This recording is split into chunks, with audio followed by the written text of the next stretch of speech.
RSS न तो वो देश को जानती है न वो भारत को जानती है। जिन्होंने अंबेडकर को कभी नहीं माना तो वो लोग भारत की बात करेंगे, वो भारत की संस्कृति को समझाएंगे। इस हिंदुस्तान का मुसलमान ही उसको जब अपना नेता नहीं मानता है, फिर तुमको कौन नेता मानेगा भाई? तो ये जो मस्जिद और ये ताम झाम की बात असुद्दीन ओवैसी के मुंह से शोभा नहीं देती। एक तो बलात्कारी ऊपर से बयानबाजी कर रहा है, उसको शर्म आनी चाहिए 2 पैसे। अब आपको विनीश फोगाट नहीं, हिंदुस्तान की हर बेटी आपको थप्पड़ मारेगी। इनको दिक्कत जातीय जनगणना से नहीं है, इनको दिक्कत है कि कहीं गलती से इस समाज में जो दबे वर्ग के लोग हैं, SC, ST, OBC, दलित, पिछड़े, इनको इनका हक नहीं मिल जाए। 60 सालों से जाति जनगणना इन्होंने नहीं करवाई। इतने दिनों से शासन में जब थे तब तो इनको जाति जनगणना की याद नहीं आई थी। आज जब भाजपा है तब इनको जाति जनगणना याद आ रही है।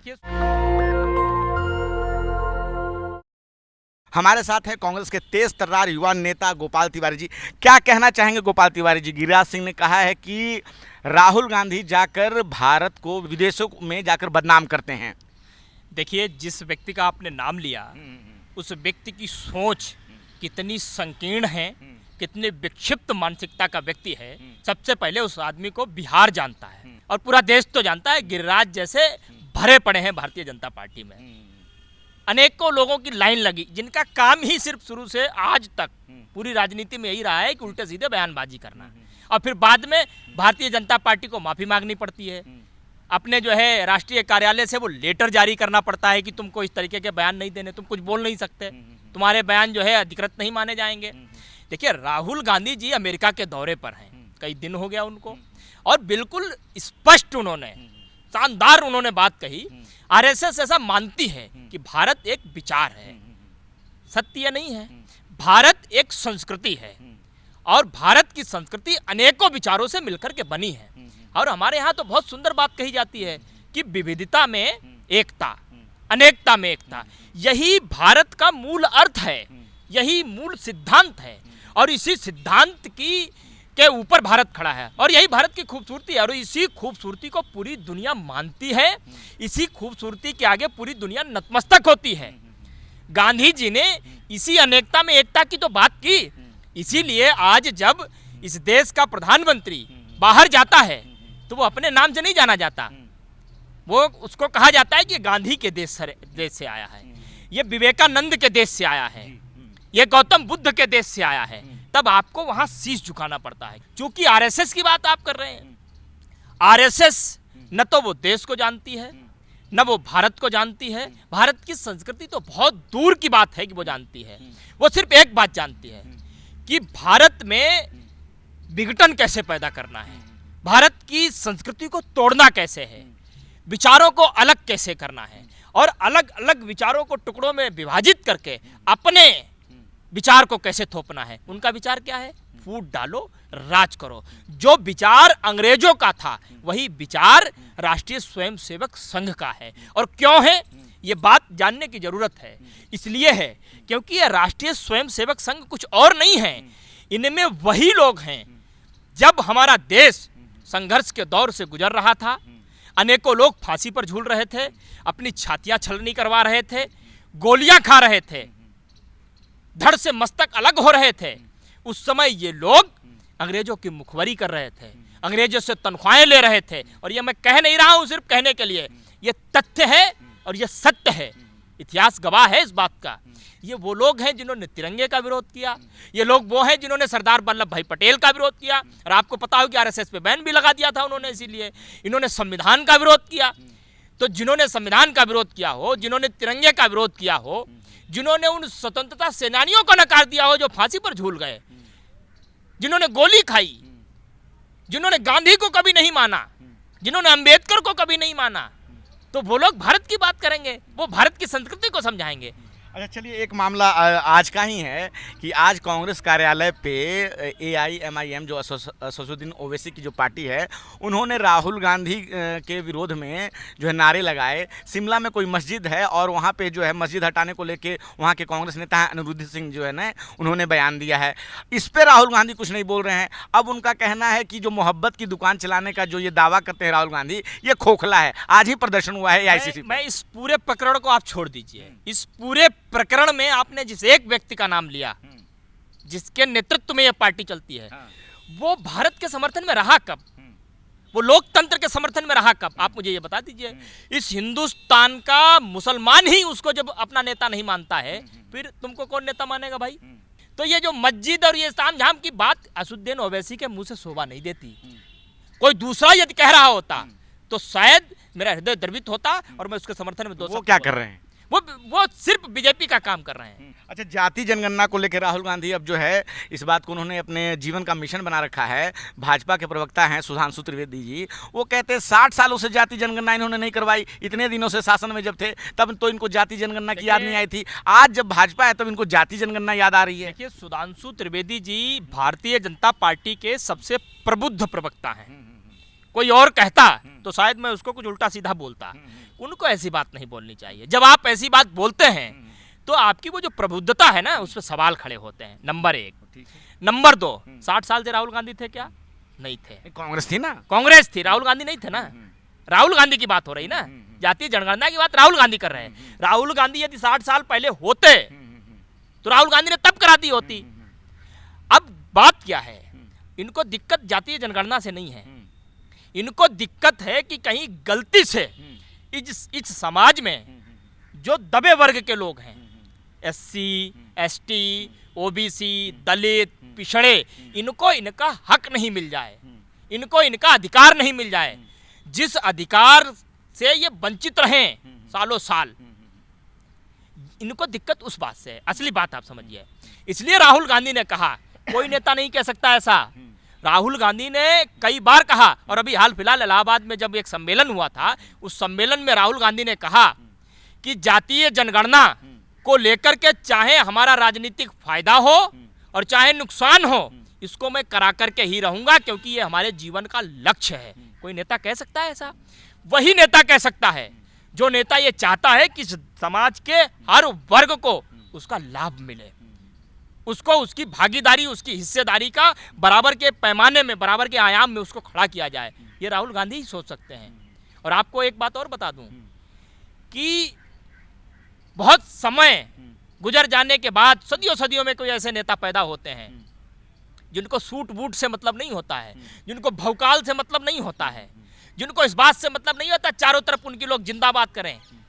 उनको इस बात से मतलब होता है कि हम आम आदमी बनकर के आम आदमी की समस्या को कैसे समझें। आपने देखा होगा बीते 6 महीने में राहुल गांधी कम से कम 20 से ज़्यादा, कभी रेडी पटरी, कभी मोची, कभी वो रेलवे ट्रैक पे पायलट, कभी मोची, कभी वो लाइब्रेरी चले जाते हैं, कभी कोचिंग वालों के पास चले जाते हैं, कभी रेडी पटरी वालों के पास चले जाते हैं, कभी महिलाओं के बीच चले जाते हैं, अनेक लोगों के बीच जाकर के उनकी समस्या को महसूस कर रहे हैं। विदेशों में छुट्टियां मनाने भी जाते हैं, भाजपा के लोग ये आरोप लगाते ही रहते हैं, आप तो सुनते ही हैं। मैं तो कह रहा हूं कि भारतीय जनता पार्टी के लोग एक छोटी सी भी क्लिप दिखा दे 30 सेकंड की। बल्कि सवाल तो अब यह पूछा जाना चाहिए कि प्रधानमंत्री बने हुए 90 दिन से ज्यादा हो गए तकरीबन, कहाँ है प्रधानमंत्री? आजकल तो दिखते ही नहीं किसी मंच पे, कहीं उनके भाषण वाषण भी नहीं हो रहे, लच्छेदार, ये भी कहते हुए कहीं नहीं दिखाई दे रहे कि प्रधानमंत्री काम कर रहे होंगे। मैं क्या कह रहा हूँ, काम तो नहीं कर रहे हैं, शायद साधना कर रहे हो। वो देवी शक्ति कम हो गई होगी थोड़ी, क्योंकि वो नॉन बायोलॉजिकल आदमी है, वो डायरेक्ट कहीं से प्रकट हुए हैं, अवतार लिया है, तो शायद उसमें कोई कमी आ गई होगी, तो कहीं तपस्या वो कर रहे होंगे। कंगना जी ने रास्ता दिखाया होगा, क्योंकि कंगना जी ने भी तपस्या की है लंबी। चलिए ठीक है। 1 अगस्त को फैसला आया सुप्रीम कोर्ट का। सुप्रीम कोर्ट ने कहा कि SC ST कोटे में सब कोटा बनाया जाए और क्रीमी लेयर लागू किया जाए, और कांग्रेस ने उस पर कोई साफ स्टैंड नहीं लिया। राहुल गांधी ने कुछ नहीं कहा। बाद में खड़गे साहब ने जो है बयान दिया। तो कोई साफ स्टैंड लेने से कांग्रेस बच रही है, उस पर क्या कहना चाहेंगे? मैं बिल्कुल स्पष्ट करता हूँ। आप क्रीमी लेयर जो है वो क्या है, आप मतलब एक कोई कम्युनिटी है, उस कम्युनिटी में विभाजन ही तो करना चाह रहे हैं। विभाजन की बात तो तब आती है जब उसको उसका अधिकार मिला हो। अधिकार मिलने की तो छोड़ो, वो अधिकार की श्रेणी में भी नहीं है अभी तो। बात समझना हमारी, वो पहले अधिकार की श्रेणी में तो आए। अब आप पत्रकार हैं, नेशनल दस्तक में काम करते हैं, पहले नेशनल दस्तक में आपकी ज्वाइनिंग तो हो, तब हम तय करेंगे कि आप क्राइम रिपोर्ट करेंगे, कि आप खेल खिलाड़ियों को रिपोर्ट करेंगे, कि आप जो है पॉलिटिक्स को रिपोर्ट करेंगे। पहले आपकी ज्वाइनिंग तो हो। सवाल यहाँ है, पहले उनको उस लेवल में लाके खड़ा तो किया जाए, राहुल गांधी यही बात कह रहे हैं और इसी बात से जनता का ध्यान भटकाने का काम भारतीय जनता पार्टी कर रही है। और एक बात और बता दूं, जातीय जनगणना इस देश के लिए, देश के भविष्य के लिए कितनी जरूरी है, ये राहुल गांधी नहीं समझ रहे हैं, ये देश की जनता समझ रही है। उन्होंने तो कभी प्रधानमंत्री पद की जिम्मेदारी क्या होती है उसका कोई उदाहरण नहीं दिया। कई राज्य जल करके राख हो गए, मणिपुर जैसे तमाम ऐसे मुद्दे हो गए, विभत्स कांड हो गए, नरेंद्र मोदी का मुंह नहीं खुला कभी। आप लोग भी तो जो बांग्लादेश में हिंदुओं पे जब अत्याचार हुआ तो आप लोगों का मुंह नहीं खुल रहा था। देखिए, बांग्लादेश की स्थिति और भारत की स्थिति दोनों के बीच जमीन आसमान का अंतर है। जो लोग अपने देश की स्थिति पर बात नहीं कर सकते हो वो दूसरे के देश में ताका झाकी करते हैं और माहौल हिंदुस्तान में बनाने की कोशिश। फिलिस्तीन के मुद्दे पे कांग्रेस जो है बोलती है, बयान देती है, तो क्या बांग्लादेश में जब हिंदू हैं तो उसके मुद्दे पे कांग्रेस नहीं बोलेगी? मैं एक ही बात आपको बता रहा हूँ, इससे पहले श्रीलंका में कुछ हुआ था, श्रीलंका का तानाशाह भाग गया था। बांग्लादेश में जो हुआ, बांग्लादेश की एक तानाशाह भाग गई छोड़ करके, उसको शरण किसने दी? दूसरे तानाशाह ने शरण दी। और वो तानाशाह कहाँ का था? हमारे देश का था। एक ही बात कह रहा हूँ मैं बांग्लादेश की स्थिति को लेकर के। आप छोड़ दीजिए वो हिंदू मुसलमान बीजेपी को करने दीजिए, और वो हिंदू मुसलमान करके यहाँ माहौल बनाना चाहती है, अब बनेगा नहीं, वो निकल गया दौर।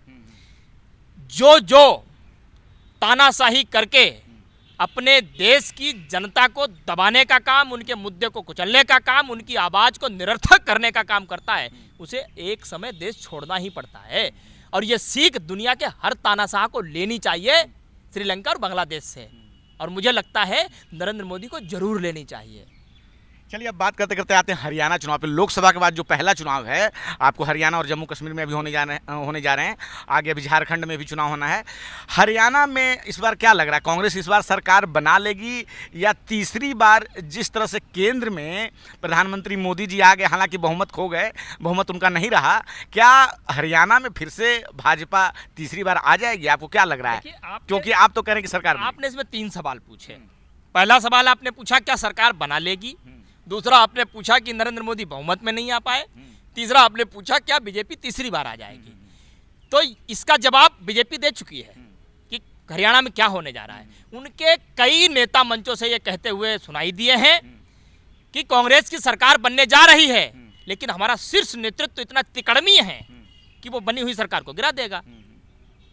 तो ये मैं नहीं कह रहा हूं, आप मेरी अगर बात पूछते हैं तो हरियाणा में इस बार जबरदस्त झुकाव कांग्रेस के प्रति जनता का है। और इसलिए आपने देखा होगा कि हरियाणा में अनेकों नेताओं ने यात्राएं निकाली, उस यात्राओं में इतना जबरदस्त समर्थन, भारत जोड़ो यात्रा से भी ज्यादा समर्थन, जन समर्थन वहां के नेताओं को मिल रहा था कांग्रेस के प्रति। कांग्रेस के बैनर तले यात्राएं चल रही। कहा तो ये भी जा रहा है कि कांग्रेस का मुकाबला वहाँ कांग्रेस से ही चल रहा है, वहाँ जो है कई गुट हैं, वहाँ पे बयान देना पड़ा कि सांसद वहाँ कोई चुनाव नहीं लड़ेंगे। देखिए, ये बिल्कुल विशुद्ध अफवाह है, ऐसा कुछ भी नहीं है। वहां हमारे सारे नेता एकजुट हैं और उस एकजुटता से ही तो दिक्कत है। कैसी दिक्कत? बीजेपी एक समय कह रही थी कि इनका गठबंधन कभी कामयाब नहीं हो सकता, लेकिन दुनिया का सबसे खूबसूरत, सबसे ताकतवर इंडिया गठबंधन बना कि नहीं बना? और यही एकजुटता जो वहां है, इसी एकजुटता से दिक्कत है इनको, और बार बार उल्टे सीधे बयान देकर के ये जनता के बीच ये मैसेज देने का काम कर रहे हैं कि उनके अंदर कोई टूट फूट है, लेकिन वो उनके बयान सब चले जा रहे हैं, फैल हो जा रहे हैं, वो काम नहीं कर पा रहे हैं। बहन मायावती आप लोगों के साथ वहाँ नहीं है, और जो दलितों का समर्थन जो उन्हें मिलता है वो तो उनके साथ है। वहाँ चंद्रशेखर आजाद भी अलग हैं। देखिए, वहाँ सीधी सीधी लड़ाई है कांग्रेस और बीजेपी के बीच, बाकी कोई तीसरा वहाँ है ही नहीं। अच्छा, विनेश फोगाट जो है आप लोगों के साथ आ गई हैं, और मैं एक बात बताऊं कि कल हम हरियाणा में थे, जब वहाँ पब्लिक ओपिनियन कर रहे थे तो एक भाजपा समर्थक थे, उन्होंने कहा कि विनेश फोगाट जो है अब जो है वो देश की बेटी नहीं है, कांग्रेस की बेटी है। देखिए, जो ऐसा कहता है वो मुझे लगता है कि वो बेटी होने का मतलब ही नहीं समझता। विनेश फोगाट इस देश का मान सम्मान है, इस देश की धरोहर है, इस देश का गौरव है, और एक बार नहीं अनेकों बार इस देश को गौरवान्वित होने का उन्होंने मौका दिया है। सड़क से लेकर ओलंपिक के मैदान तक उन्होंने ये साबित करके दिखाया है कि हिंदुस्तान की बेटियां किसी से कम नहीं है, चाहे वो सड़क हो और चाहे ओलंपिक का मैदान हो, हर जगह जबरदस्त प्रदर्शन करके उन्होंने देश का मान सम्मान बढ़ाया है। अब हिंदुस्तान का गौरव, हिंदुस्तान का मान सम्मान, अगर उसको हमारी पार्टी मौका दे रही है कि वो अपने क्षेत्र का प्रतिनिधित्व करे, धीरे धीरे हरियाणा का प्रतिनिधित्व करे, धीरे धीरे प्रतिनिधित्व करते करते देश में आए राजनीतिक में। वहाँ खेल था, यहाँ सेवा है। आपने खेल में रह करके हिंदुस्तान का मान सम्मान बढ़ाया, अब सेवा करके इस हिंदुस्तान का जो है आप मान सम्मान बढ़ाइए। अगर हमारी पार्टी उस बहन को, उस बेटी को मान सम्मान दे रही है और जिनके पेट में दर्द उठ रही है, उनको शर्म आनी चाहिए। अनेकों खेल खिलाड़ी हैं उन्हीं की पार्टी में, जिनको आपने टिकट सिर्फ इसलिए दी। गौतम गंभीर जैसे लोगों को सांसद किस लिए बनाया और फिर दूध में मक्खी की तरह निकाल के फेंक दिया आपने। हमारी पार्टी ऐसा नहीं करती है। अच्छा, एक आखिरी सवाल। अब जो है ब्रजभूषण सिंह ने कहा कि कांग्रेस ने ये पटकथा 1 साल पहले लिख दी थी, सब कुछ षड्यंत्र था, विनेश फोगाट जो है अब कांग्रेस में शामिल हो गई, सब कुछ साबित जो है ये पूरी तरह से साफ साफ दिखता है। क्या कहेंगे? चलिए ठीक है, ब्रजभूषण से ही मैं पूछता हूँ, बबीता फोगाट तो आपकी नेता हैं, वो तो हरियाणा राज्य में मंत्री भी हैं, तो जब यहाँ ये पटकथा लिखी गई तो उस पटकथा की परमिशन सबसे पहले बबीता फोगाट लेकर के आई। ये सवाल तो आपको बबीता फोगाट से पूछना चाहिए कि पटकथा क्यों रचने दी। अरे शर्म नहीं आती है? एक तो बलात्कारी और ऊपर से बयानबाजी कर रहा है, उसको शर्म आनी चाहिए 2 पैसे। अब उसको दिक्कत किस बात की है बता रहा हूं मैं, इसीलिए वो नाम शराब बयान कह रहा है कि उन्होंने थप्पड़ क्यों नहीं मारा। वो भी समय जल्दी आएगा। आपको विनेश फोगाट नहीं, हिंदुस्तान की हर बेटी आपको थप्पड़ मारेगी। अब उनका डर किस लिए लग रहा है? क्योंकि विनेश फोगाट वहां जबरदस्त मतों के साथ चुनाव जीतने जा रही हैं। अब राजनीति के शीर्ष स्तर पर वो आ रही हैं। जो लड़ाई सड़क पर उन्होंने नहीं जीत पाई, जो सिस्टम के खराबीपन के कारण उन्होंने वहां ओलंपिक में नहीं अपना खेल जीत पाया, अब राजनीति में रह करके वो दोनों सिस्टम को ठीक करने का काम करेंगी और उस सिस्टम को बर्बाद करने वाले ब्रजभूषण जैसे तमाम लोगों को ठीक करने का काम करेंगी। उसी बात का तो डर है, ब्रजभूषण को जेल जाने का डर है। और रही बात, उन्होंने सही समय पर बताया कि अगर उस समय ऐसा हुआ था थप्पड़ क्यों नहीं मारा। अब समय आ गया है, हिंदुस्तान की हर बेटी ऐसे तमाम ब्रजभूषण के गाल को थप्पड़ मार मार कर लाल कर देगी, इंतजार करिए आप। अच्छा, हरियाणा में कितनी सीटें आप लोग ला रहे हैं? क्या लग रहा है आप लोग कितनी सीटें वहाँ पे इस बार ला रहे हैं? भाजपा तो अपना नारा देती रहती है, आपको क्या लग रहा है? भारतीय जनता पार्टी हरियाणा में 20 सीट से ज्यादा जीतने नहीं जा रही है। और जिस तरीके का अहंकार उनके नेताओं में है, उनकी बयानबाजी से जो अहंकार झलकता है, उल जलूल जो बातें कर रहे हैं किसानों के खिलाफ, नौजवानों के खिलाफ, खासकर हमारी बहन विनेश फोगाट के खिलाफ जो उल जलूल बातें कर रहे हैं, अगर आप ऐसे ही करते रहे तो वो 2-0 कहीं 0-2 ना हो जाए, इस बात की चिंता कीजिए आप। कौन मुख्यमंत्री होगा? हालांकि अभी महीने भर का समय है, चुनाव के नतीजे आने में। हमारा कांग्रेस पार्टी का एक खूबसूरत संविधान है। हमारे यहाँ मुख्यमंत्री पहले से तय नहीं किए जाते हैं। हमारा विधायक दल की एक मीटिंग होती है, उसमें सबकी सहमति से एक नेता चुना जाता है विधायक दल का और वही मुख्यमंत्री बनता है। तो मुख्यमंत्री कौन बनेगा ये आने वाले समय में आपको पता चल जाएगा। चलिए, आपने हमसे बात की, बहुत बहुत धन्यवाद। तो हमने बात की गोपाल तिवारी जी से, जाति जनगणना से लेके विनेश फोगाट तक से हम मुद्दों पे हमने बात की। क्या है आपकी राय इस बातचीत पे? आप अपनी राय हमें ज़रूर बताएं। मैं रंजय कुमार, कैमरामैन आशीष के साथ, नेशनल दस्तक। धन्यवाद। नेशनल दस्तक की आपसे गुजारिश है कि अगर इसको बचाना चाहते हैं तो नेशनल दस्तक को सब्सक्राइब करने के लिए रेड कलर के सब्सक्राइब बटन को दबाएं, फिर बेल आइकन की घंटी दबाएं। नेशनल दस्तक को बचाने के लिए बहुत ज़रूरी है कि हर खबर को शेयर करें, लाइक करें, कमेंट जरूर करें।